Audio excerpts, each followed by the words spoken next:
నమస్కారం, లైవ్ షోకి స్వాగతం. ముందుగా ఈరోజు కొన్ని ఆసక్తికరమైన వీడియోలు చూద్దాం. ఏట్ల రాయిస్తున్నాట ఆంధ్రప్రదేశ్ ఉప ముఖ్యమంత్రిగా ఏమైనా చేయగలిగితే, ఏమైనా పీకగలిగితే అక్కడ చేయి. ఇక్కడికి వచ్చి నవనిర్మాణ సమితి పేరు మీద నువ్వు ఇక్కడ ఏదో చేసేటువంటి కార్యక్రమంలో ఇక్కడ ఎవడు సహించడానికి సిద్ధంగా లేడు. తెలంగాణ ఏర్పడితే 11 రోజులు అన్నం తినటువంటి ఇక్కడ మా తెలంగాణ పట్ల ఏదో ముసలి కన్నీరు గారితో ఒప్పుకోం. వాస్తవంగా పవన్ కళ్యాణ్ నటుడు. అది విలన్ వేషమైనా, గుండా వేషమైనా, హీరో వేషమైనా, రౌడీజమైనా, ప్రేమించే విషయమైనా, ఎంతమందిని నిజ జీవితమా సినిమా జీవితమా ఎన్ని చేసినా దట్ ఈజ్ యువర్ ఇండివిజువల్. ఈ రోజు కూడా తెలంగాణలో రెచ్చగొట్టేటువంటి విద్వేషపూరితమైన వ్యాఖ్యలు మాట్లాడడం ద్వారా తెలంగాణ వాతావరణాన్ని కలుషితం చేయాలి అనేటువంటి రేటు ఫిక్స్ చేసుకుని భారతీయ జనతా పార్టీ తోటి తెలంగాణలో ఈ నటన స్టార్ట్ చేసిండు. రైట్. మరికొన్ని వీడియోలు ప్రత్యేకించి పేరు నాని గారు చేసిన సంచలన వ్యాఖ్యలు అవి ఆ సందర్భంలో చూద్దాం. అయితే ముందుగా అతిథుల పరిచయం. శ్రీ పురుషోత్తరెడ్డి గారు, రాయలసీమ మేధావుల ఫోరం కన్వీనర్, ప్రముఖ విశ్లేషకులు. శ్రీ కారుమూరి వెంకటరెడ్డి గారు, వైఎస్ఆర్ కాంగ్రెస్ పార్టీ అధికార ప్రతినిధి. ఇక్కడ ఈ వీడియో దగ్గర ఎందుకు ఆపాల్సి వచ్చిందంటే, సాక్షిని చంద్రబాబు గారు బాగానే ఫాలో అవుతున్నారా అంటే సాక్షిలో వచ్చినన్ని వాస్తవాలని ఒప్పుకుంటున్నట్లేనా? మరి ఈనాడులో అన్నీ కూడా కొన్నిసార్లు రాకపోతే అవన్నీ కూడా మరి కావాలని ఆపినట్లుగా చంద్రబాబు గారు ఒప్పుకుంటారా? ముందుగా పురుషోత్తరెడ్డి గారు చెప్పండి. ఇప్పుడు చూశారు ఆల్రెడీ సాక్షిలో ఆ విగ్రహానికి సంబంధించిన వార్త వచ్చింది, అట్లాగే అక్కడ జరిగిన ధర్నాలు వచ్చినాయి, అన్నీ వచ్చినాయి. కాకపోతే ఆ ప్రాంతంలో వేసి ఉండొచ్చు. అది ఆ సంగతి తెలియకుండా సాక్షి వేయలేదని రాయటం అంటే సాక్షిని అంత భయపడుతున్నట్లా లేక అంత ఫాలో అవుతున్నట్లా మీకేమనిపించింది? కొమ్మినేని గారు అందరికీ నమస్కారం. నమస్కారం. చంద్రబాబు నాయుడు గారు బహుశా మొదటి పేపర్ సాక్షి చూస్తారు, అందులో సందేహం లేదు. అవసరం కూడా, ఎందుకంటే ప్రజల గొంతుగా ప్రభుత్వ లోపాలు ఎత్తి చూపే ఒక రకంగా ఏకైక పత్రికగా మనం ఉన్నాం కాబట్టి సహజంగా చూస్తారు, చూడడానికి ఆహ్వానించాలి కూడా. పాయింట్ ఏంటంటే ఆయన తెలిసే చెప్పాడు, తెలియకుండా ఏం చెప్పలేదు. బాగా చూసే పేపర్ని అంత అమాయకంగా చూస్తాడు. అందులో రాజశేఖర రెడ్డి గారు ఎవరు? వైఎస్ఆర్ కాంగ్రెస్ పార్టీ కార్యకర్తలకు దేవుళ్ళు లాంటివాడు. కాబట్టి అట్లాంటి వారి విగ్రహాన్ని పడగొట్టినప్పుడు సాక్షిలో ఎందుకు అవుతారు? మొత్తం సోషల్ మీడియాలో తీవ్రంగా బాధపడుతూ ఖండించారు, నిరసన వ్యక్తం చేశారు. సోషల్ మీడియాలో ప్రతి వైసీపీ కార్యకర్త ఆ ఫోటోలు పెట్టి ఇంత అన్యాయంగా చేస్తున్నారని చాలా బాధపడ్డారు. ఇవన్నీ నిరసన వ్యక్తం చేసిన ఫలితమే ప్రభుత్వం స్పందించింది. ఇప్పుడు ప్రభుత్వం ఒక దేవుడు లాంటి వైఎస్ఆర్ కాంగ్రెస్ పార్టీకి కానీ, జగన్ గారు అభిమానించే వాళ్ళందరికీ దేవుడు లాంటి రాజశేఖర రెడ్డి గారిని అవమానించినప్పుడు రియాక్ట్ అయ్యారు. అక్కడ ఉన్నటువంటి జిల్లా అధ్యక్షులు గారు, కాటసారి గారు కావచ్చు, రవి గారు కావచ్చు, ధర్నా చేశారు. దేశవ్యాప్తంగా, ప్రపంచ వ్యాప్తంగా రాజశేఖర అభిమానులు ప్రతి ఒక్కరూ బాధపడ్డారు, ఆవేదన చెందారు. వాటన్నిటి రిఫ్లెక్ట్ ప్రభుత్వం అరెస్ట్ చేసినామని చెప్తా ఉంది. ప్రభుత్వం చెప్పొచ్చు కదా, ఎవడో అరెస్ట్ చేసినాడు, ఎవడో తప్పు చేసినాడు, వాడిని అరెస్ట్ చేసినాము, ఎవరిని వదలం, ఇట్లాంటి వాటిని ఒక మాట అయిపోయే దాన్ని సాక్షులు వేయలేదు. ఎందుకంటే చేయించింది వాళ్ళు ఎందుకు చేసుకుంటారు? నాట్ ఓన్లీ దేవుడు, బేసిక్ గా ఏం అవసరం వైసీపీకి? ఆయన్ని కొట్టేసి తెలుగుదేశం పార్టీ వాళ్ళు ముద్ర వేసేస్తే లాభపడుతుందా వైసీపీ? అంత బలహీనమైన పరిస్థితిలో ఉందా? ప్రజల్ని ప్రజా పోరాటాలు నమ్ముకున్న పార్టీకి ఇట్లాంటివన్నీ అవసరమే ఉంటుంది. కాబట్టి ఇది ఇట్లాంటి ముఖ్యమంత్రి గారి స్థాయిలో మాట్లాడడం అనేది వరకు అంత మంచిది కాదు. కాబట్టి ఇప్పటికైనా మీరు ఆరోపణగా చేయాలి తప్ప ఇట్లాంటి వాటిని చేయడం వల్ల ఏదో నెత్తిన రాళ్ళేస్తే సాక్షిలో కూడా వేయలేదంటే కుమారుడు నడుపుతున్న కుమారుడు పత్రిక కాబట్టి రాలేదు కాబట్టి అభిమానం లేదని చెప్పడానికి ఎవడొప్పుకుంటాడు ఈ రాష్ట్రంలో? రాజశేఖర రెడ్డి గారు ఆశయాల సాధనకే కదా ఆయన జైలుకు పోవాల్సి వచ్చింది, బయట రావాల్సి వచ్చింది, కష్టపడలేదే. ఆ కాన్సెప్టే లేకపోతే జగన్మోహన్ రెడ్డి హాయిగా కాంగ్రెస్ లో ఉండేవాడు కదా. మాకు గులాబ్ నబీ ఆజాద్ గారు నేను తిరుపతిలో ఉంటాను ఎయిర్పోర్ట్ లో మాట అన్నాడు, జగన్మోహన్ రెడ్డి తప్పు చేసినాడు చిన్న వయసులో, ఆయన కాంగ్రెస్ లో ఉంటే ఫస్ట్ కేంద్ర మంత్రి అయింటాడు, ఆ రోజు ముఖ్యమంత్రి కూడా మళ్ళీ తర్వాత అయింటాడు, తప్పు చేసి జైలుకు పోయాడు అని చెప్పాడు. On record in airport in Tirupati, Gulab Nabi incharge. కాబట్టి రాజశేఖర రెడ్డి గారు ఆశయాల సాధన కోసమే ఇంత తెగించాల్సి వచ్చింది ఆయన. కాబట్టి ఆయన అవమానిస్తే ఆయన పత్రికలు మన పత్రికలో రాహిరని చెప్పడం అనేది మరి ఏదో అంటే మీరు అన్నారు, నాకు అర్థమైంది.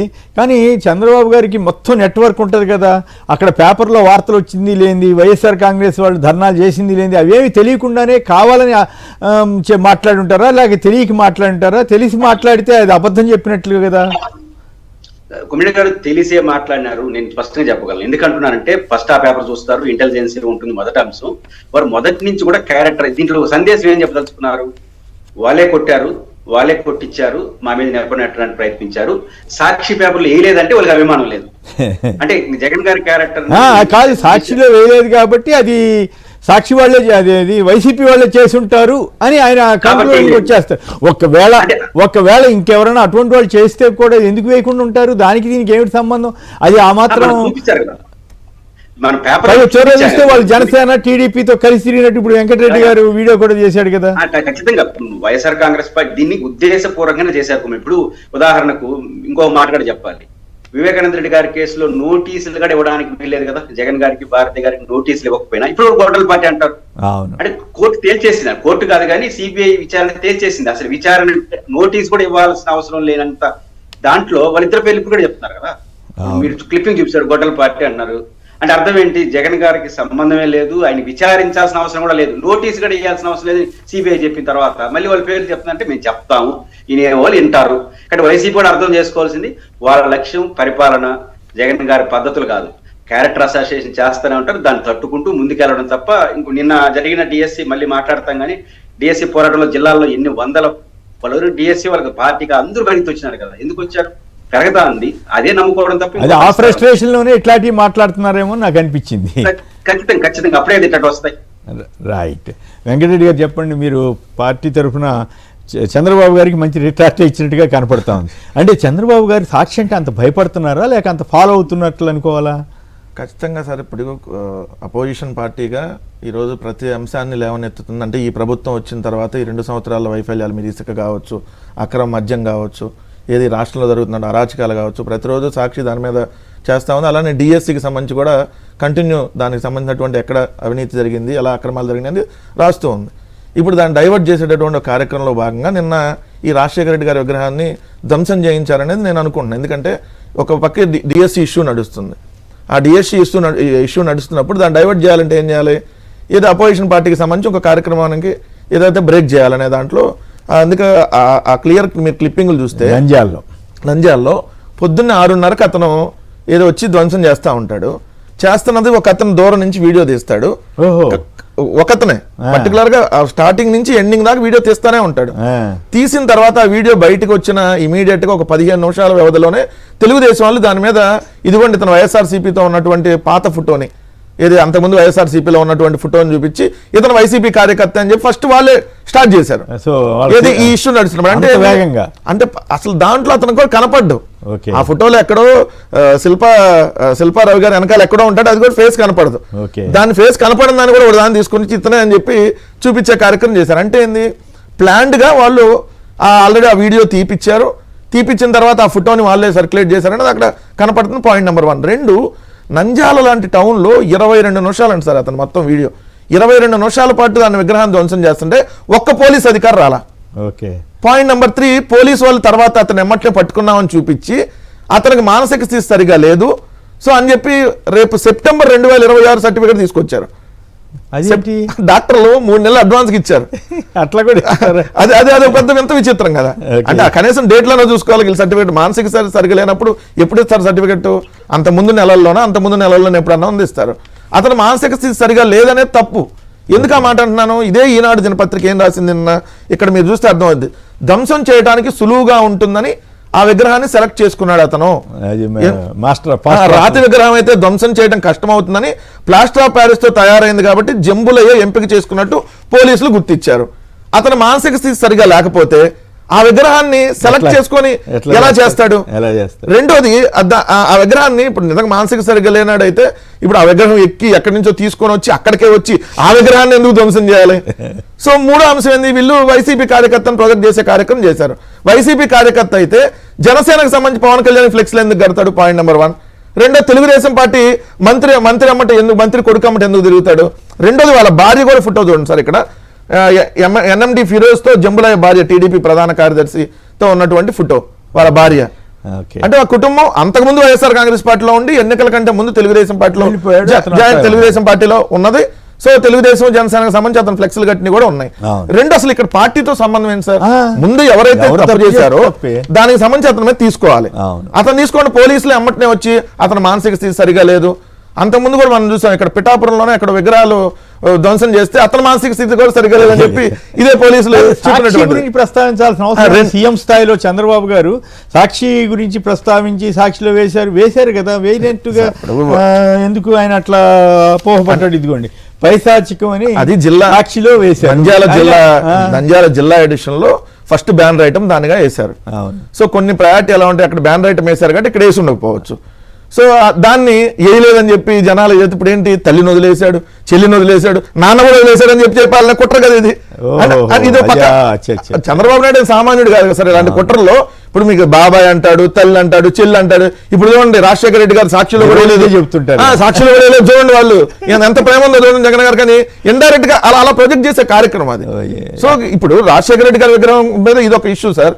అసలు రాజశేఖర రెడ్డి గారిని పలచం చేసే కార్యక్రమం, ఫ్యాక్షనిస్ట్ ముద్ర వేసే కార్యక్రమం కంటిన్యూగా 10-15 రోజుల నుంచి చేస్తున్న కార్యక్రమం. దాని మీద ఏం సమాధానం చెప్తాడు చంద్రబాబు నాయుడు గారు? రెండు అదే వాళ్ళ ఛానల్లో కూర్చోబెట్టుకొని ఒక పనికిమాలిన వ్యక్తిని కూర్చోబెట్టి రాజశేఖర రెడ్డి గారు చాలా జుగుప్సాకరంగా ఇంత దారుణంగా మాట్లాడిస్తా ఉంటే మరి ఆ ఛానల్ తెలుగుదేశందే కదా. సో వీళ్ళు ఎలా ఈరోజు మాట్లాడతారు? సో ఇదేంటంటే పక్కాగా ఒక కుట్ర ప్రకారం తెలుగుదేశం చేసి దాన్ని వైఎస్ఆర్సీపీ మీదకి వెయ్యాలి. సరే వాళ్ళే చేస్తారు చూడండి, తెలుగు మాచల్లో 2 జంట హత్యలు వాళ్ళే చేస్తారు, వాళ్ళే చంపుకొని వైసీపీ వాళ్ళని అరెస్ట్ చేస్తారు. ఇక్కడ తెలుగుదేశం కార్యకర్త చేత నరికిపిస్తారు, దాన్ని వైఎస్ఆర్సీపీని ముద్రేసే కార్యక్రమం చేస్తారు.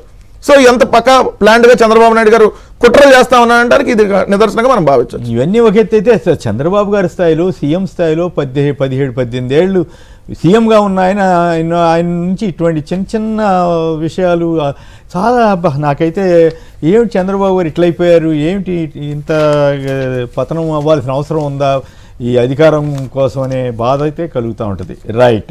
జూన్ 15 డెడ్ లైన్, ఆ లోపు పంటలు కొనకపోతే కేంద్రంతో యుద్ధమే, సీఎం రేవంత్ రెడ్డి ప్రకటన. 3800 ఉద్యోగాల భర్తీకి తెలంగాణ ప్రభుత్వం అనుమతి, టీజీపీఎస్సీ చైర్మన్ బుర్రా వెంకటేశం ప్రకటన. రాయదుర్గంలో ఎకరా 204 కోట్లు కొన్నారు. తెలంగాణ ప్రజలకు పవన్ కళ్యాణ్ క్షమాపణ చెప్పాల్సిందే, ఆ తర్వాత నవనిర్మాణ సభ పెట్టుకో మంత్రి పొన్నం. తీవ్ర స్థాయిలో విరుచుకుపడ్డారు పవన్ కళ్యాణ్ గారి మీద. అయితే ఆ సభకు అనుమతి ఇవ్వలేదు, వాళ్ళు హైకోర్టుకి వెళ్తున్నారని చెప్పి అంటున్నారు. ఏపీ రాజధాని కోసం 80,000 ఎకరాలని కవిత గారు వ్యాఖ్యానించడమే కాకుండా ఆమె ఇక్కడంతా కూడా కుట్రలు చేస్తున్నారు, పవన్ కళ్యాణ్ రూపంలో కుట్రలు జరుగుతున్నాయని చెప్పి కర్ణాటకకో తమిళనాడుకో వెళ్ళండి, ఇక్కడికి ఎందుకు వస్తున్నారని కవిత గారు కూడా వ్యాఖ్యానించారు. సో ఈ నేపథ్యంలో అసలు పవన్ కళ్యాణ్ ఇప్పుడే ఎందుకు ఈ రకంగా సభ పెట్టి మళ్ళీ 2 రాష్ట్రాల మధ్య గొడవలకి కారణమవుతున్నారా, లేక ఆయనకి ఇక్కడ తెలంగాణలో వస్తున్న ఇబ్బందుల్ని డైవర్ట్ చేయడం కోసం ఈ సభ ఏమైనా పెట్టుకున్నారా? మీకేమనిపిస్తోంది పురుషోత్తం రెడ్డి గారు? కుమిడి గారు, ఒక తప్పు చేసినప్పుడు ఆ తప్పును సరిదిద్దుకోకపోగా దాన్ని కవర్ చేసుకోవడం కోసం మరి 100 తప్పులు చేయడం అంటారు చూడండి, అలాంటిదే ఇది. ప్రొఫెసర్ నాగేశ్వర్ గారు తనకు మీ ద్వారా మీ పార్టీలో ఎవరో ద్వారా అందిన సమాచారాన్ని తన అభిప్రాయంగా చెప్పారు, విశ్లేషణ చేశారు. నిజంగా ఆయన వెనకాల రాజకీయ కుట్ర ఉంటే రాజకీయ యుద్ధం చేసుకోండి. రాజకీయ యుద్ధం చేసి ఆపేసి హంబుల్ గా మీరు విత్డ్రా చేసుకోండి అన్నారు. ఆయన విత్డ్రా చేసుకున్నాడు. దాన్ని పవన్ కళ్యాణ్ గారు ఆహ్వానించారు. ఇంకా అయిపోయింది కదా, ఇంకేంటి సబ్జెక్ట్ దాంట్లో. మీరు విత్డ్రా చేసుకోమని అడగకుండా ఉంటే that is different issue.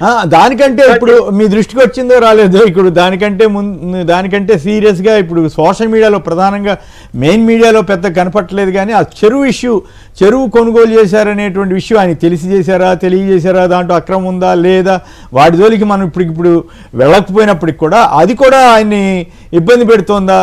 So ఈ నేపథ్యంలో కూడా ఆయన ఇక్కడ ఏదైనా డైవర్షన్ టాక్టిక్స్ ఏమైనా చేస్తున్నారా? అదే ఒక కంటిన్యూస్ ప్రాసెస్. తెలంగాణ రాజకీయంగా రంగు పుడికింది దీంట్లో. ఆంధ్ర తెలంగాణ పక్కకు పోయి తెలంగాణ రాజకీయ రంగు పుడికింది. ఇక్కడ రేవంత్ రెడ్డి గారు కూటమికి అనధికారిక స్నేహితుడు కదా తెలంగాణలో, కాబట్టి అనధికారిక స్నేహితుడు కాబట్టి వీళ్ళందరూ కూటమి వాళ్ళు కాబట్టి రేవంత్ రెడ్డి మేడం చుడతారు. మొన్న ఎన్టీఆర్ విగ్రహం ఆవిష్కరించారు. ఇవన్నీ ఒకదానికి ఒకదాని లింక్ ఉంటాయి. నేను ఒక వీడియో చూశాను, ఆశ్చర్యం వేసింది నిజంగానే. మొత్తం అంతా తెలుగుదేశం జెండాలు, తెలుగుదేశం మనుషులు, ఆ మధ్యలో రేవంత్ రెడ్డి గారు చూడటానికి తమాషా అనిపించింది. ఆయన తెలియకేం కాదు, తెలుగుదేశం ఓటర్లకి విజ్ఞప్తి చేయడం కోసమే ఆ విగ్రహం ఆవిష్కరించారు, ఉపన్యాసాలు చెప్పాడు. కనపడదు. కాంగ్రెస్ ఎందుకు పిలుచుకుంటాడు? వాళ్ళనే పిలుచుకుంటాడు. ఖచ్చితంగా దాని పర్యావసనాలు వేరే ఉంటాయిలేండి, అది వేరే సంగతి. బేసిక్ నేను అంటుంది పవన్ కళ్యాణ్ గారు వ్యవహరించిన తీరు. ఆ తర్వాత కాకినాడ సభలో ఎక్కడో నేను అరెస్ట్ చేయొద్దన్నాను చెప్పొచ్చా? ముఖ్యమంత్రి కానీ ఉప ముఖ్యమంత్రికి అధికారం ఉంటుందా? పవర్ లో ఉండొచ్చు, కానీ అరెస్ట్ చేయాల్సిన చట్ట ప్రకారం పోలీసులే తప్ప, కేసు పెట్టాల్సిన వాళ్ళే తప్ప ముఖ్యమంత్రి ఉప ముఖ్యమంత్రి చెప్తే పెట్టడం చెప్పకపోతే పెట్టడం, ఇట్లాంటి వ్యాఖ్యలని చేశారు. దాని కొనసాగింపుగా అనవసరమైన మాట ఏంటంటే, ఈరోజు తెలంగాణలో సెంటిమెంట్ రావడానికి, హైదరాబాద్ కూర్చొని మీరు ఆంధ్రప్రదేశ్ గురించి మాట్లాడడానికి ఈ వ్యాఖ్యలు అనేది వ్యత్యాసం తెస్తా ఉంది. ఇప్పుడు హైదరాబాద్ లో కూర్చొని చంద్రబాబు నాయుడు గారు అరెస్ట్ అయినప్పుడు 1,00,000 మందితో 50,000 మందితో మీటింగ్ పెట్టలేదా? హైదరాబాద్ లో నిరసన తెలియజేయలేదా? ప్రపంచంలోని తెలుగు వాళ్ళు మీ పార్టీ వాళ్ళందరూ చేయలేదా? అంటే మీరు చేయొచ్చు, కానీ హైదరాబాద్ లో కూర్చొని మీరు ఉండొచ్చు. హైదరాబాద్ చంద్రబాబు గారు ఉండొచ్చు, లోకేష్ గారు ఉండొచ్చు, పవన్ కళ్యాణ్ గారు ఉండొచ్చు. హైదరాబాద్ లో కూర్చొని కూడా ఆంధ్రప్రదేశ్ గురించి మాట్లాడారు. అసలు టీవీ ఛానల్స్ అంతా కూర్చొని హైదరాబాద్ లో విశ్లేషణ చేస్తున్నారు. ఈ వ్యాఖ్యల వల్ల రెండు రాష్ట్రాల మధ్య వైషమ్యాలు వచ్చే అవకాశం ఉంది. కానీ అదృష్టం ఏంటంటే ఆంధ్రప్రదేశ్ ప్రజలు అర్థం చేసుకున్నారు. ఇది ఆంధ్రప్రదేశ్ లో భావోద్వేగం రాదు, ఎందుకంటే ఇది సొంతంగా చేసుకునే వ్యవహారం. తెలంగాణలో వస్తా ఉంది. రీజన్ ఏంటంటే హైదరాబాద్ గ్రేటర్ ఎన్నికలు రావుతాయి. రేవంత్ రెడ్డి గారు తెలుగుదేశం ఓట్లను అప్పీల్ చేసుకునే క్రమంలో చేసిన అడుగులు ఖచ్చితంగా రాజకీయ ప్రత్యర్థి దాని విజయవంతం వాడుకుంటారు. ఇప్పుడు ప్రధానంగా ఏంది, హైడ్రా ఉంది. హైడ్రా ఎన్ కన్వెన్షన్ గానీ అనేక చోట్ల పోయినారు కదా, మరి ఇక్కడ పోలేదు ఎందుకనే క్వశ్చన్ కి ఎవరు సమాధానం చెప్పాలి? అక్కడ పవన్ కళ్యాణ్ గారి యొక్క చెరువుకు సంబంధించిన విషయాలు కరెక్ట్ ఆర్ రాంగ్ అని అధికారులు చెప్పాలి. మనమే ఆరోపణలు చేయలేదు, మన దగ్గర ఆధారాలు. బట్ హైడ్రా వివరణ ఇవ్వాలి కదా. ఇంత ఆరోపణలు వచ్చినప్పుడు పెద్ద పెద్ద సినిమా స్టార్లు పెద్ద పెద్ద ముందుకు వెళ్ళినప్పుడు పవన్ కళ్యాణ్ గారి చుట్టూ విమర్శలు రాజకీయ వైరవేకలు చెప్పినప్పుడు అది తప్పు, దానికి అన్ని ఉన్నాయని అన్నా చెప్పాలి, లేదా మేము యాక్షన్ తీసుకుంటామని చెప్పాలి. రెండు చెప్పకపోవడం ఏమవుతుంది, రేవంత్ రెడ్డి గారి చుట్టూ రాజకీయం నడుస్తుంది. కాబట్టి మరి ఇంత సోషల్ మీడియాలో డిజిటల్ మీడియాలో ఆ ఇష్యూ మీద ఇంత రచ్చ నడుస్తూ ఉంటే మరి తెలంగాణ ప్రభుత్వం మీరు అన్నట్లుగా స్పందించలేదు. కానీ మరి ఈయన మాత్రం తెలంగాణ నవనిర్మాణం పేరుతో సభ పెడతానని చెప్పి సరే అనుమతి ఇవ్వలేదు, అది వేరే సంగతి.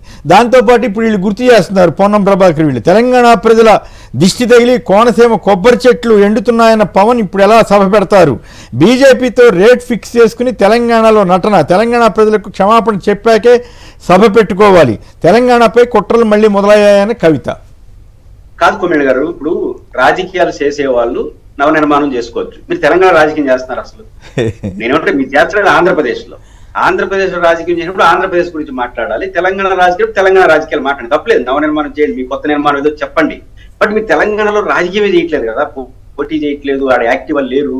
రేపు నుంచి చెప్పండి, మేము తెలంగాణలో రెండు రాష్ట్రాల పార్టీ పెడతాం, ఇక్కడ పెడతాం, ఆడ ఉంది, పని చేస్తాం చెప్పండి. మీ తెలంగాణ రాజకీయాలు చేయదలుచుకుంటే నవనిర్మాణం చేస్తారా, ఏ నిర్మాణం చేస్తారో చేసుకోండి. బట్ మీరు రాజకీయం చేయకుండా కేవలం వ్యక్తిగాడికి వెళ్తే మీ చుట్టూ వచ్చిన వ్యవహారాన్ని డైవర్ట్ చేయడం కోసం వెళ్ళినట్టు అవుతుంది. లేదా వారన్నట్టు బీజేపీ ఆయనకంటూ ఒక అభిమానులు ఉంటారు కాబట్టి అక్కడ హల్చల్ చేస్తే ఉపయోగం అనుకుంటున్నారా?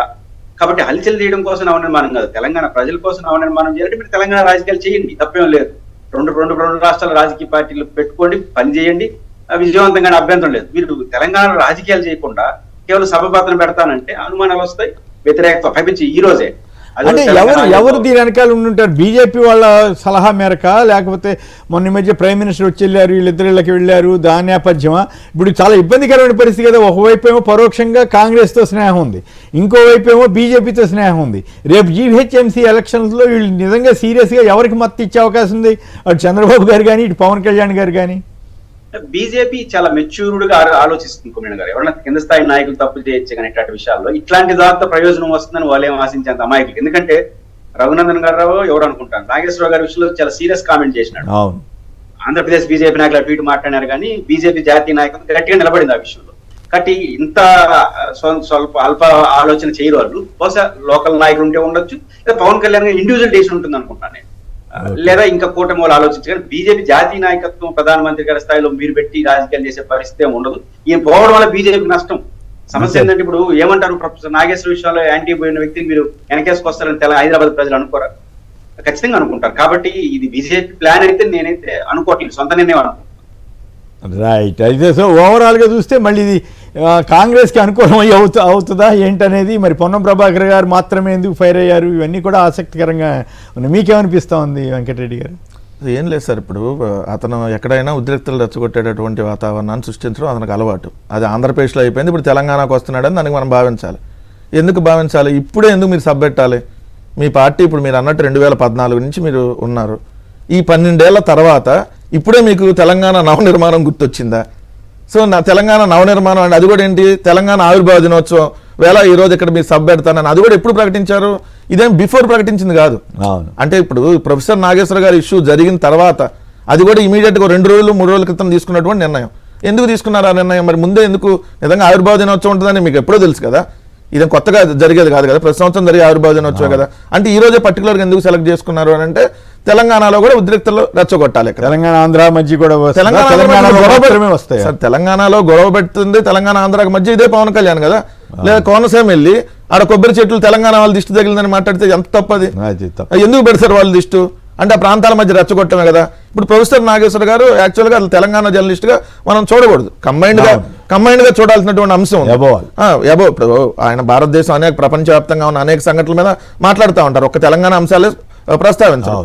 కానీ ఆయన్ని ఏదైతే ఈ విధంగా ఆయన ఈ మీద మాట్లాడాడని ఆయన కూడా దానికి తర్వాత క్షమాపణ చెప్పారు. నేను సరే నేను విత్డ్రా చేసుకున్నాను అవి అని కూడా చెప్పారు. చెప్పిన తర్వాత మళ్ళీ రెచ్చగొట్టింది ఎవరు? ఫస్ట్ మీకు ఆ అంశంలో ఇమీడియట్ గా ప్రొఫెసర్ నాగేశ్వర గారు తగ్గి నేను విత్డ్రా చేసుకున్నా అన్నారు. అన్న తర్వాత మళ్ళీ దాన్ని సాగదీసి ఇష్టాంరీతిగా మాట్లాడింది ఎవరు? పవన్ కళ్యాణ్. ఒకసారి మాట్లాడాల, 2 సభల్లో మాట్లాడాడు వాళ్ళు జనసేనకు సంబంధించి.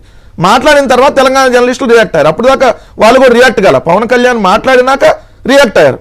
రియాక్ట్ అయిన తర్వాత వాళ్ళకి సంబంధించినటువంటి జనసేన నాయకులతో వాళ్ళతో ఇక్కడ ప్రెస్ మీట్లు పెట్టించి ఇక్కడ వాళ్ళని మళ్ళీ తిట్టించి ఇంకా ఎంత దారుణం అంటే సార్ ప్రొఫెసర్ నాగేశ్వరం రెడ్డి చేశారు.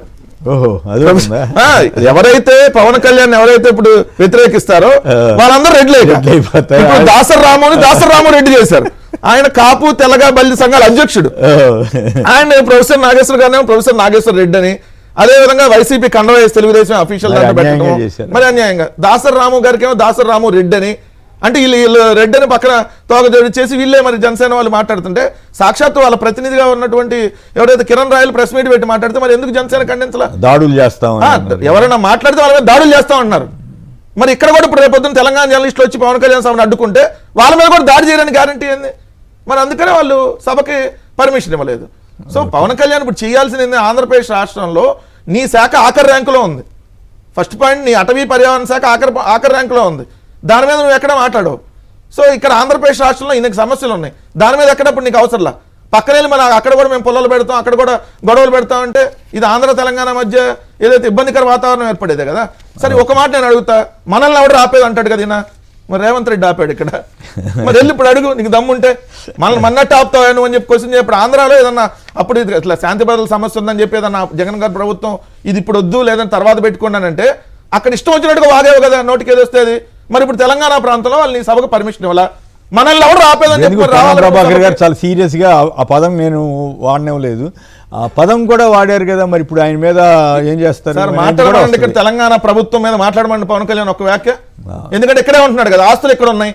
ఇప్పుడు ఆల్రెడీ కోడి చెరువు, ఇప్పుడు పవన్ కళ్యాణ్ అలా కోడి చెరువు కళ్యాణ్ అంటున్నారు, ఆ కోడి చెరువు కబ్జా చేశారని చెప్పి పేర్లు మారుస్తారు కదా. అంటానికి లేదేమో, ఆయన తెలియక కొన్నాడేమో అనేది. ఏం సార్ మీరు కూడా అమాయకంగా అంటే తెలియక కొనేది? పవన్ కళ్యాణ్ అంత నాలెడ్జ్ ఎవరికి ఉంటుంది? మీరే చెప్తారు కదా, ఆయనే చెప్తారు కదా. అసలు ఈ 2 లక్షల పుస్తకాలు చదివినాడికి అది కోడి చెరువు అనేది ఏదైతే FTL పరిధిలో ఉంది అది చెరువు అనేది తెలియదా?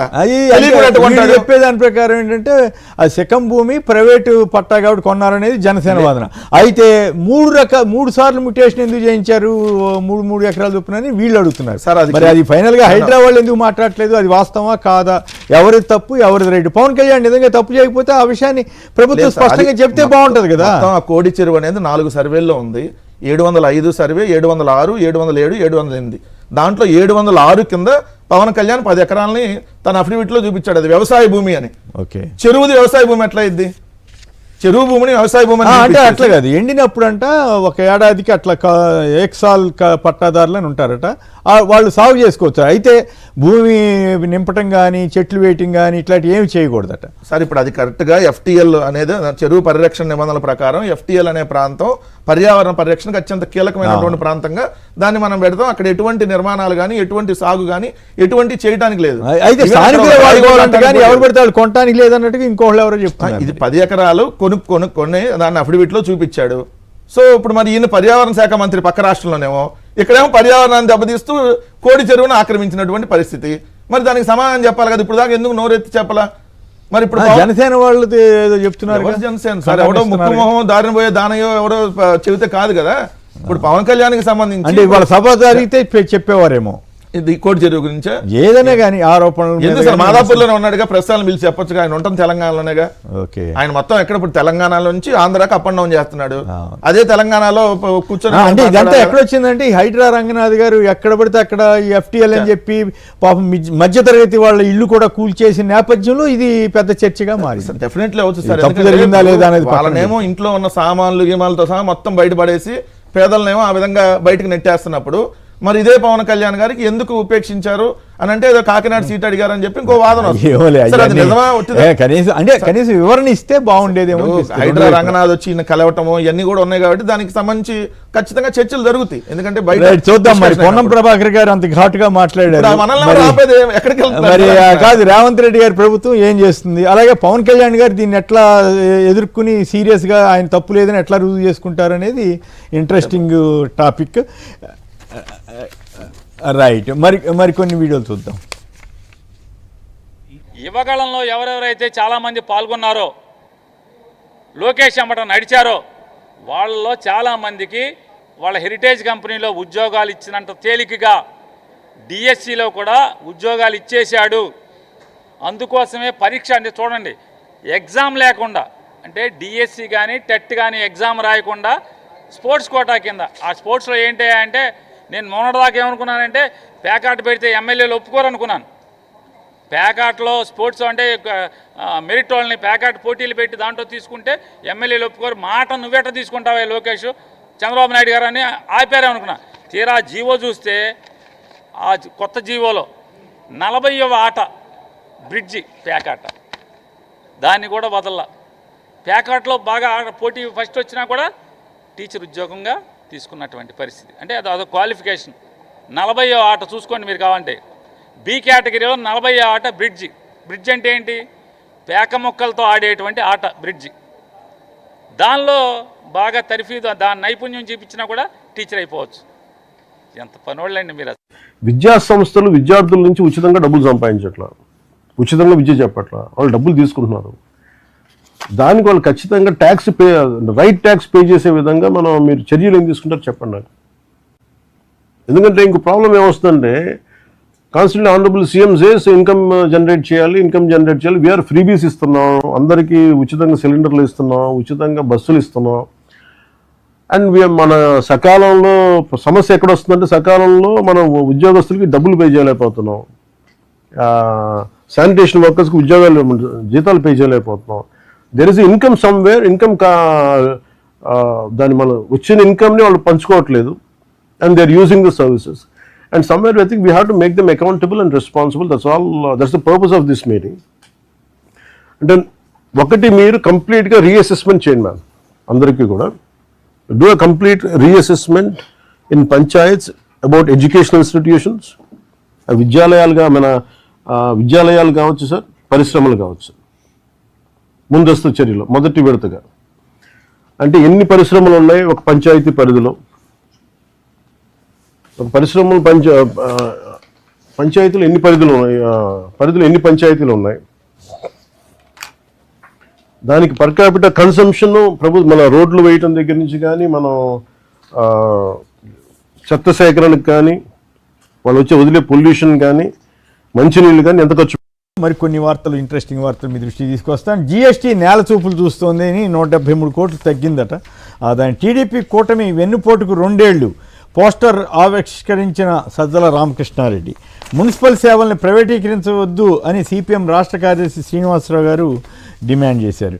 ఉద్యోగులకు తీపి కబురంట. 11,000 మందికి పాత పింఛన్ అమలుకు అంగీకరించారని చెప్పి ఈనాడు వాళ్ళు ఘనంగా రాశారు. కానీ లక్షల మందికి పాత పింఛన్ అమలు చేయమని అడుగుతున్నారు కదా, మరి వాళ్ళందరికీ చేయరా ఈ లెక్కన? 11,000 మందికి ఎందుకు చేస్తున్నారు? వాళ్ళు చెప్పింది ఏంటి? అప్పుడు చెప్పారు కదా, మేము ఏదో జీపీఎస్ బదులు ఇంకేదో కొత్త స్కీమ్ తీసుకొస్తామని కూడా. ఫస్ట్ అది, తర్వాత ఈయన జీపీఎస్ తీసుకొచ్చారు కదా చంద్రబాబు, మన జగన్ గారు. ఆ తర్వాత ఈ రెండింటికి ఆల్టర్నేటివ్గా ఒకటి తీసుకొస్తాను. ప్రపంచ పటంలో ఏపీ నిలిచింది అని లోకేష్ గారు అన్నారట. మంత్రులు ఎమ్మెల్యేలు చంద్రబాబు మాట వినడం లేదు అని ఏబిఎన్ రాధాకృష్ణ గారు రాశారట. మరో 15 ఏళ్ళు చంద్రబాబుతో కింద పనిచేయడానికే సిద్ధంగా ఉన్నానని పవన్ కళ్యాణ్ గారు అంటున్నారంట. దీని మీద జోక్ ఏంటంటే అంటే బాబు మాట వినే మంత్రి పవన్ ఒక్కరేనా అని ఎవరో ఒక ఆయన జోక్ వేశారు. అది విషయం. చంద్రబాబు సర్కారుపై సమరభేరి, డిఎస్సి అక్రమాలపై కథం దొక్కిన యువత, అజయ్ జైన్ ఆఫీసర్ చెప్పిన అన్ని అవాస్తవాలే అంటూ వైఎస్ఆర్సీపీ రాష్ట్ర విద్యార్థి విభాగం చెప్పింది వ్యాఖ్యానం. యువగళం బ్యాచ్కి డిఎస్సిలో దొడ్డిదారిన పోస్టులు కేటాయించారంటూ పైర్ నాని గారు ఇందాక వీడియో చూశాం కదా, సంచలనమైన విషయాలు చెప్పారు. అయితే క్రీడా కోటాలో అర్హులకే ఉద్యోగాలు ఇచ్చామని చెప్పి అధికారులు, ప్రభుత్వ పరంగా అధికారులు మళ్ళీ వాదిస్తున్నారు. మరి దీని మీద ముందుగా మన పురుషోత్తమ రెడ్డి గారు మాట్లాడడానికి ముందుగా హేమాద్రి గారు నమస్కారం, మాట్లాడండి సంక్షిప్తంగా. 2 విషయాలు మాట్లాడతాను సార్, ఏమనుకో. ప్లీజ్. ఇది ఎఫ్టీఎల్ రామోజీరావు గారికి వాళ్ళకి పెద్ద పెద్ద వాళ్ళకి 100,000 ఎకరాలని కేటాయించినప్పుడు ఏం మాట్లాడకుండా పాపం పవన్ కళ్యాణ్ 10 ఎకరాలకే మాట్లాడతారేం సార్ వైసీపీ వాళ్ళు? వైసీపీ వాళ్ళు ఎక్కడ మాట్లాడారు పాపం? ఇప్పుడు ఏదో ప్రస్తావన వస్తే కాదు మిత్రమా, మీరు పొరపాటు పడుతున్నారు. తెలంగాణకి సంబంధించినటువంటి చాలా మంది జర్నలిస్టులు దాని మీద పరిశోధన చేసి రకరకాల రూపాల్లో ఇదే మంచి చెడు, ప్లస్సా మైనస్సా, తప్పు చేశారా తప్పు చేయలేదు అన్న దాని మీద పెద్ద చర్చగా లేవదీశారు తప్ప. అలాగే సార్, డిఎస్సీలో పాపం మార్కులు రాని వాళ్ళకి, పరీక్షలు రాయని వాళ్ళకి పాపం చంద్రబాబు నాయుడు గారు ఉద్యోగాలు ఇస్తే ఎందుకు సార్ అంత యాడ్ చేస్తారు? ర్యాంకులు వచ్చేవాళ్ళు ఎక్కడైనా సంపాదించుకోదు ఉద్యోగాలు, పేదలకి ఇల్లు ఇచ్చినట్టుగా ఎవరికైనా ఉద్యోగాలు ఇచ్చేయచ్చు. ఎందుకంటే మీరు అంత యాడ్ చేస్తారు? యువగళం తోటి తర్వాత పేరు నాని గారు చెప్పినట్టు బ్రిడ్జ్ ఆట అంటే పేక ముక్కలతో ఆడేదే కదా. నేనైతే ఇప్పుడు ఆడలేదు, కానీ ఆ బ్రిడ్జ్ ఆటలో కూడా స్పోర్ట్స్ కింద పెట్టారట. అది తమాషాగా ఉంది. రైట్. పురుషోత్తమ రెడ్డి గారు చెప్పండి, నిజంగానే నిన్న భారీ ఎత్తున జరిగినట్లునే వీళ్ళు పోటీగా ఏదో గొడ్డలు వేటేస్తున్నారని చెప్తున్నారు. 4.5 లక్షల మంది మీద వేటు వేసినట్లా 16,000 మంది వేటు వేసిన 16,000 మందిలో కొందరు అర్హులు కూడా ఉండొచ్చు. కానీ పేరు నాని గారు స్పెసిఫిక్గా చెబుతున్నారు, ఎస్ ఇది యువగళం బ్యాచ్కి ఇవ్వటానికే దొడ్డిదారిని చేశారని. రెండోది బ్రిడ్జ్ ఆట. సో ఈ ఓవరాల్గా నిన్న జరిగిన ఆందోళనలు కానీ చంద్రబాబు గారు కూడా ఏం జరగలేదని నిన్న వాదిస్తున్నారు. సో దీని మీద మీ అభిప్రాయం ఏంటి? కొమ్మినేని నిన్న వైఎస్ఆర్ కాంగ్రెస్ పార్టీ జగన్మోహన్ రెడ్డి గారి పిలుపు మేరకు రాష్ట్రంలో అన్ని జిల్లా కేంద్రాల్లో ఆందోళనలు జరిగినాయి. నేను ఈరోజు నర్సరావుపేటలోనే ఉన్నాను. ఇక్కడ కోపిరెడ్డి శ్రీనివాసరెడ్డి గారు కానీ, పెన్నెల రామకృష్ణారెడ్డి గారి నాయకత్వంలో భారీ ర్యాలీ జరిగింది. అసలు రాష్ట్రంతో అట్లే జరుగుండొచ్చు, బాగా జరిగింది. ఎందుకు జరిగింది? ఒక నమ్మకం, అనుమానంతో కూడిన నమ్మకం వస్తుంది. కారణం ఏంటంటే 2 ఆరోపణలు కదా.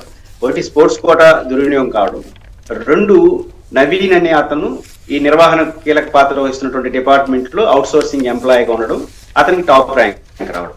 ఆ రెండు సబ్జెక్టులో టాప్ ర్యాంక్, ఒకటి టాప్ 1, ఇంకోటి టాప్ 6, టాప్ 10 లో రావడం, వారికి ఉద్యోగం ఇవ్వకుండా ఆపెట్టడం. ఇది అనుమానాలు పెంచేది. ప్రభుత్వం ఇస్తున్నటువంటి ఆన్సర్లు మరింత అనుమానాలు పెంచుతా ఉంది. ఉదాహరణ నవీన్ వ్యవహారం చూడండి.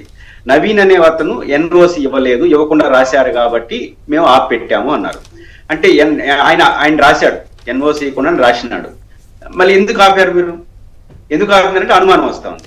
ఇప్పుడు పరీక్ష నిర్వహించే వ్యవహారం నడుస్తున్న డిపార్ట్మెంట్ లో ఒక కీలక వ్యక్తి కూడా టాప్ ర్యాంక్ వచ్చిందంటే, ఎన్ఓసి లేదంటే నిబంధనలకు వ్యతిరేకం ఒప్పుకుంటా, కానీ టాప్ ర్యాంక్ వచ్చిందంటే సంథింగ్ ఈజ్ రాంగ్ అనే దాన్ని ప్రభుత్వం ఒప్పుకున్నట్టే కదా. కానీ దీనివైపున ఒక శాఖపరమైన దర్యాప్తు జరిగి ఎక్కడన్నా అనుమానించడానికి సీరియస్ అలిగేషన్ ఉన్నాయని చూడాల్సిన మినిమం రెస్పాన్సిబిలిటీ ప్రభుత్వానికి ఉంది కదా. అతను ఎన్ఓసి ఇవ్వలేదంటేనే, ఎన్ఓసి ఇవ్వడం అనేది సహజం, కానీ ఎన్ఓసి ఇవ్వకుండా రాశాడంటే అతను డిపార్ట్మెంట్ ని మోసం చేసినట్టు లెక్క. డిపార్ట్మెంట్ మోసం చేసి ఎన్ఓసి ఇవ్వకుండా రాసినాడంటే ఏదైనా మాల్ ప్రాక్టీస్ పాల్పడ్డా అన్న అనుమానానికి బలపడుతుంది కదా. అప్పుడు ప్రభుత్వం ఏం చేయాలి? ఫర్దర్ విచారణకి వెళ్ళాలి. విచారణకి వెళ్ళి ఇంకేమైనా మరీ సీరియస్ విచారణ చేసి అవసరం రద్దు చేయాల్సిన నిర్ణయం తీసుకోవాలా. మొన్న నీట్ పరీక్ష 22 లక్షల మంది విద్యార్థులు బాధపడ్డారు రద్దు చేసిన దానికి. వెంటనే ప్రభుత్వం రద్దు చేసింది, సీరియస్ విచారణలోకి వెళ్తా ఉంది, యాక్షన్ లోకి వెళ్తా ఉంది. మీరు రద్దు చేయమని చెప్పను. నవీన్ వ్యవహారంలో మీ స్టాండ్ ఏంటి? మేము ఒకసారి ఏమో ఎన్ఓసి లేదంటారు, ఇంకో చోట ఏమంటున్నారు అధికారి, మేము ఆయన ఈ స్క్రూట్నీకి రాలేదంటాడు. స్క్రూట్నీకి రాలేదంటే అలౌ చేస్తారా? స్క్రూట్నీకి వస్తే ఎన్ఓసి ఇవ్వకుండా? అంటే ఏదో అతని వైపు నుంచి అనుమానాలకు తావిస్తోంది. టాప్ ర్యాంక్స్ వస్తున్నాడు, తెలుగులో టాప్ 6 వస్తా ఉంది, సోషల్లో టాప్ 1 వస్తా ఉంది. కానీ అతనే ఇన్వాల్వ్ అయినాడా? ఇంకా చాలా మందికి అతను ఏమన్నా మాల్ ప్రాక్టీస్ పాల్పడితే ఎక్కువ మంది దాని ద్వారా ఉద్యోగులు వస్తే నిజమైన అర్హులకి నష్టపోతుంది. 22 లక్షల మంది విద్యార్థులు రాసినా కూడా నీట్ ఎందుకు కేంద్రం రద్దు చేసినట్టే కొన్ని చోట్ల జరిగిన మాల్ ప్రాక్టీస్ వల్ల వాళ్ళకి ర్యాంకులు వచ్చేస్తే అర్హులైన వారు పోతారనే కదా. కాబట్టి ఖచ్చితంగా ఇది చాలా అభ్యంతరకరం. నవీన్ వ్యవహారంలో మీరు స్పష్టమైన లైన్ తీసుకోకపోతే ప్రజలకు అనుమానం వస్తుంది. అనుమానమే ఆందోళనకి వైసీపీ పిలుపుకి ఎక్కువ మంది ఇన్వాల్వ్ అవుతున్నారు. రెండోది స్పోర్ట్స్ కోట. కొమ్మినేని గారు, నేను కూడా విద్యార్థి రాజకీయ సంఘాల్లో ఉన్నప్పుడు యూనివర్సిటీలో అడ్మిషన్ అన్ని స్పోర్ట్స్ కోటా చుట్టూ వివాదం నడుస్తూ ఉంటుంది. ప్రభుత్వం చాలా షార్ప్ గా ఉండాలి. ఇప్పుడు స్పోర్ట్స్ కోటాకి సంబంధించి ఎక్కడన్నా తప్పు జరిగి, ఇప్పుడు బ్రిడ్జ్ కోర్స్ పేరుతో ఏదో బ్రిడ్జ్ పేరుతో చేశారని నాని గారు అన్నారు. ఈ ఆరోపణలు స్పెసిఫిక్ గా వచ్చినప్పుడు డిపార్ట్మెంటల్ ఎంక్వైరీ జరగాలి కదా. నిజంగా ఇప్పుడు స్పోర్ట్స్ కోటా ద్వారా పొందిన ఎవరైతే పొందారో, నేను కూడా యూనివర్సిటీలో చూశాను, ఎగ్జామ్ రాస్తారు, ఎస్వి సెట్ కానీ రాస్తారు, రాసిన దాంట్లో మార్కులతో సంబంధం లేకుండా స్పోర్ట్స్ వాళ్ళు వేస్తారు. అసలు ఎగ్జామ్ రాయకుండా అప్లై చేయకుండా అది ఎట్లా సాధ్యం కాదు. ఇది కొత్త వాదనగా ఉంది. కాబట్టి ప్రభుత్వం స్పోర్ట్స్ కోటా మీద వచ్చిన ఆరోపణల పైన నిగ్గు తేల్చాలి, శాఖాపరమైన దర్యాప్తు చేయాలి, నిజాలు బయటికి చెప్పాలి. ఇప్పుడు రాజశేఖర రెడ్డి గారు ముఖ్యమంత్రి ఉన్నప్పుడు ఎన్ని ఎంక్వైరీలు కొమ్మినేని గారు, హౌస్ కమిటీలు, ముఖ్యంగా జల యజ్ఞం పైన ఏది వచ్చినా ఇమీడియట్ గా విచారణకు ఆదేశించడం. అలా ఆదేశించడం వల్ల ప్రజలకు ఒక విశ్వాసం వస్తుంది, ఏం జరగలేదు, జరిగిన చర్య తీసుకుంటారని. ఆ విశ్వాసం కలిగించాలి కదా. డిఎస్సి ఎగ్జామ్ సంబంధించి మీరు కలిగించకపోగా అక్కడ గొడ్డల పార్టీ సంబంధం ఏముంది? ఇప్పుడు మీరు విచారణలో స్పోర్ట్స్ కోటా పైన స్పష్టత చేయండి, నవీన వ్యవహారాలు స్పష్టత చేయండి, అవసరం శాఖ దర్యాప్తు చేయండి, ఏమి జరగలేదని తేల్చండి, జరుగుంటే యాక్షన్ తీసుకోండి. ఇవేమి చేయకుండా వైసీపీ పార్టీకి ఒక ముద్ర వేసేసి చేస్తామంటే ప్రజలు అందుకే ఎక్కువ మంది పాల్గొన్నారు. నిజానికి నాకు తెలిసి వెంకటరెడ్డి గారు తెలుసు అనుకుంటారు, 1-2 రోజుల క్రితమే పిలిపించారు. మరోవైపు రేపటి నుంచి వాళ్ళకి 4వ తేదీ నుంచి ఎన్నిపోటు దినం ఏదో ప్రోగ్రామ్స్ భారీ ఎత్తున నడుస్తాం. ఇంత ప్రోగ్రామ్ లో కూడా ఇంత ఇచ్చారంటే దాని సీరియస్నెస్ పార్టీ గుర్తించింది, ప్రజలు కూడా ఇన్వాల్వ్ అయినారు, కాబట్టి చేయగలిగినారు. Okay, right. మీ వాదన సరే, ఇప్పుడు ఇంత పెద్ద ఎత్తున ఏదైతే బయట నుంచి ఆరోపణలు వస్తుంటే ప్రభుత్వం ఏం చేయాలి? వాళ్ళ దగ్గర నిజంగా తప్పు లేకపోతే, ఈ డిఎస్సి ఎగ్జామ్లో ఎటువంటి అవకతవకలు నిజంగా జరగకపోతే వాళ్ళు ఏ ఎంక్వైరీకైనా సిద్ధపడాలి. హైకోర్టు సిట్టింగ్ జడ్జితోనో లేదంటే సిబిఐ ఎంక్వైరీకి మేము సిద్ధము సో అని చెప్పి ఎందుకు వీళ్ళు ప్రకటించట్లేదు? సో ఇప్పుడు వాళ్ళు దాదాపుగా 4 లక్షల మంది అంతమంది దానికి సంబంధించి రాసి ఉంటే 33,000 ఫిర్యాదులు వచ్చినాయి. గ్రీవెన్స్కి 33,000 ఫిర్యాదులు వస్తే ఆ 33,000 ఫిర్యాదుల్లో ఒక్క ఫిర్యాదు మీద కూడా వీళ్ళు ఎందుకు చర్యలు తీసుకోలేదు, రియాక్ట్ అవ్వలేదు? అసలు ఇప్పుడు ఏదైనా 5-10 ఫిర్యాదులు కాదు సార్, వేల మంది 33,000 మంది ఫిర్యాదులు చేశారని అంటే దాంట్లో అవకతవకలు జరిగినట్టే అర్థమే కదా. 2 విద్యాశాఖ మంత్రిగా నారా లోకేష్ వచ్చిన తర్వాత ఒక డిఎస్సిలోనే కాదండి అక్రమాలు. ఇక్కడ మీరు చూస్తే చూడండి, యూట్యూబ్లో 10th ప్రశ్నాపత్రాలు లీకు, ఏదైతే 10వ తరగతి అర్ధ సంవత్సరం పరీక్షలకు సంబంధించి ఎప్పుడు ఇది 17/12/2024. ఏదైతే వైఎస్ఆర్ జిల్లాలో 10th లెక్కల పేపర్ లీకు 27/3/2025. అదేవిధంగా ఇక్కడ చూస్తే PG question paper leak Rayalaseema యూనివర్సిటీకి సంబంధించిన దాంట్లో ఏదైతే ఘటన 5/4/2026. చేత్తో రాసి ప్రశ్నాపత్రాలు ఇచ్చారు. ఏఎన్యూ పరీక్షా నిర్వాహకుల నిర్లక్ష్య ధోరణిపై విమర్శలు. 10th స్పాట్ తప్పులు తడగ్గా జరిగింది. 66,363 మంది రీవాల్యుయేషన్ అప్లై చేస్తే 11,000 మంది పాస్ అయ్యారు. అంటే అది అంత 11,000 మంది వీళ్ళు కావాలని ఫెయిల్ చేసినట్టుగా అక్కడ మార్కులు కూడా ఉంది సార్. అక్కడ బాపట్లలో తేజస్సుని అనే అమ్మాయికి సోషల్లో 26 మార్కులు వస్తే ఏదైతే రీవాల్యుయేషన్ చేస్తే 96 మార్కులు వచ్చినాయి. 26 మార్కులతో ఫెయిల్ చేశారు, రీవాల్యుయేషన్ చేస్తే 96, 70 మార్కులు పెరిగినాయి. అదేవిధంగా వైఎస్ఆర్ కడప జిల్లా చెందిన గంగిరెడ్డి మోక్షితకు మొదట 21 మార్కులు వచ్చినాయి సోషల్లో, తర్వాత రీవాల్యుయేషన్ చేస్తే 84 మార్కులు. ఈ పాప గురించి పేపర్లో కూడా 84 మార్కులు. ఇది ఎట్లా చూస్తే మొత్తం సార్ ఇంటర్మీడియట్ పుస్తకాలకు సంబంధించినటువంటి అవినీతి ఎవరైతే చేశారో వాళ్ళకే మళ్ళీ ఆ పుస్తకాల కాంట్రాక్ట్ ఇచ్చినటువంటి పరిస్థితి. అప్పుడు 19 మార్కులు వస్తే ఇప్పుడు 71 మార్కులు వచ్చినాయి ఒక అమ్మాయికి సాంఘిక శాస్త్రంలో. ఇది ఒకటే కదా సార్, బీఈడీకి సంబంధించింది అయితే మొన్న మార్చి 7, 2025 నాగార్జున విశ్వవిద్యాలయానికి సంబంధించినటువంటి బీఈడీ మొదటి సెమిస్టర్ పరీక్షల ప్రశ్నపత్రం పల్నాడు జిల్లా వినుకొండలోని వివేకానంద బీఈడీ కాలేజీలో లీక్ అయింది. మరి ఇన్ని సంఘటనలు విద్యాశాఖకు సంబంధించి ఇన్ని సంఘటనలు జరుగుతూ ఉంటే ఒక్కదాని మీద కూడా వీళ్ళు ఎంక్వైరీ చేయలేదు ఇప్పటి వరకు. ఒక్కదాని మీద కూడా రియాక్ట్ ఏమన్నా అవుతారంటే మా మీద తిట్టడానికి రియాక్ట్ అవుతారు, లేదా తప్పుడు కేసులు పెట్టడానికి రియాక్ట్ అవుతారు. మహానాడంతా చంద్రబాబు లోకేష్ గారి మీద ఇవన్నీ శాఖ ఎవరు సార్? ఇవన్నీ 10th స్పాట్ తప్పుల తడక అవినీతి పుస్తకం ఇవన్నీ శాఖ ఎవరు? కంప్లీట్ గా లోకేష్.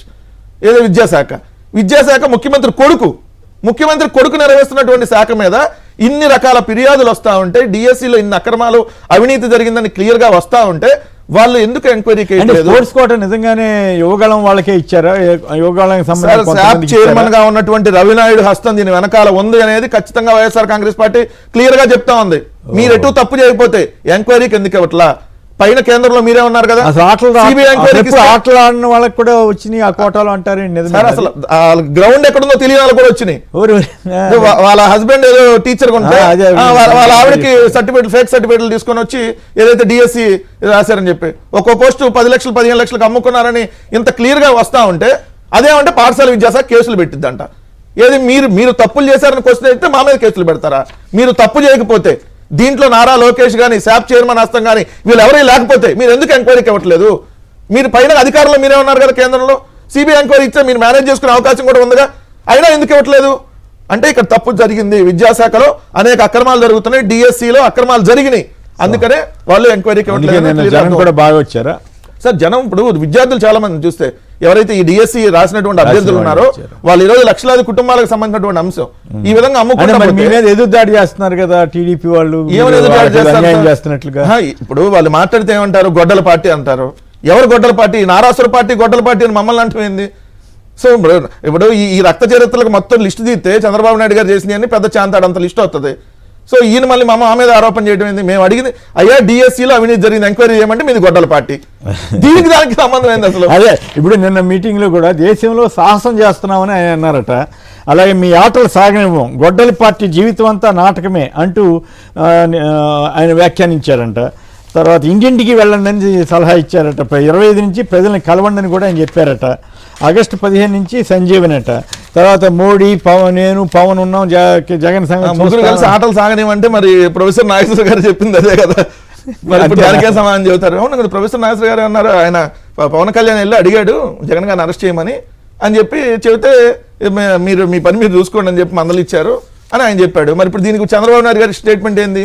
మోడీ పవన్ కళ్యాణ్ నేను కలిసి ఆటలు ఆడినామంటే మోడీ దగ్గరికి ఆటలు సాగనేమంటే ఇప్పుడు ముందు ఎడ ఏ ఆటల ప్రకారం మీరు డిఎస్సిలో ఇచ్చారో అవి చెప్పండి, తర్వాత మా ఆటలు సాగనిస్తారు తర్వాత. కానీ ఏ ఆట ఆడకుండా వాళ్ళకి స్పోర్ట్స్ కోటాలో ఎట్ట ఉద్యోగం వచ్చిందో ఆట గురించి చెప్పమనండి, ఏ ఆట ఆడితే వచ్చిందో చెప్పమనండి. ఎందుకు ఆయన అంత బాగా ఫ్రస్ట్రేషన్ అనిపించింది కదా ఈ సాక్షిని తీర్చడం కానీ, ఈ జగన్ గారిని అసలు జగన్ గారు అసలు ఆయన ఎప్పుడో ప్రెస్ కాన్ఫరెన్స్ మాట్లాడతాడు, మిగతాప్పుడు అసలు ఏమి అనుచితంగా కూడా ఎక్కడ ఈయన అసలు ఆ భాష వాడటం కానీ ఒక సీఎం స్థాయికి తగ్గినట్లుగా అనిపించట్లేదేమో. చంద్రబాబు గారు అనే ప్రస్తావిస్తా ఉంటారు మెజారిటీగా, ఎప్పుడన్నా ఫ్లోలో తప్ప చంద్రబాబు నాయుడు గారనే అంటారు, గౌరవంగానే మాట్లాడతారు. కానీ ఈయన ఎక్కడన్నా ఒక్కరోజన్నా గౌరవంగా మాట్లాడింది?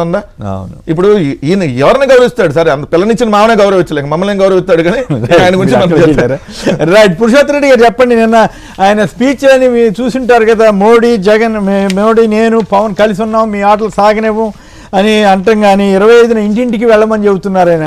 ఇంటింటికి వెళ్తే జనం ఆదరిస్తారా? అన్నీ చేసేసారు బ్రహ్మాండం అంటారా?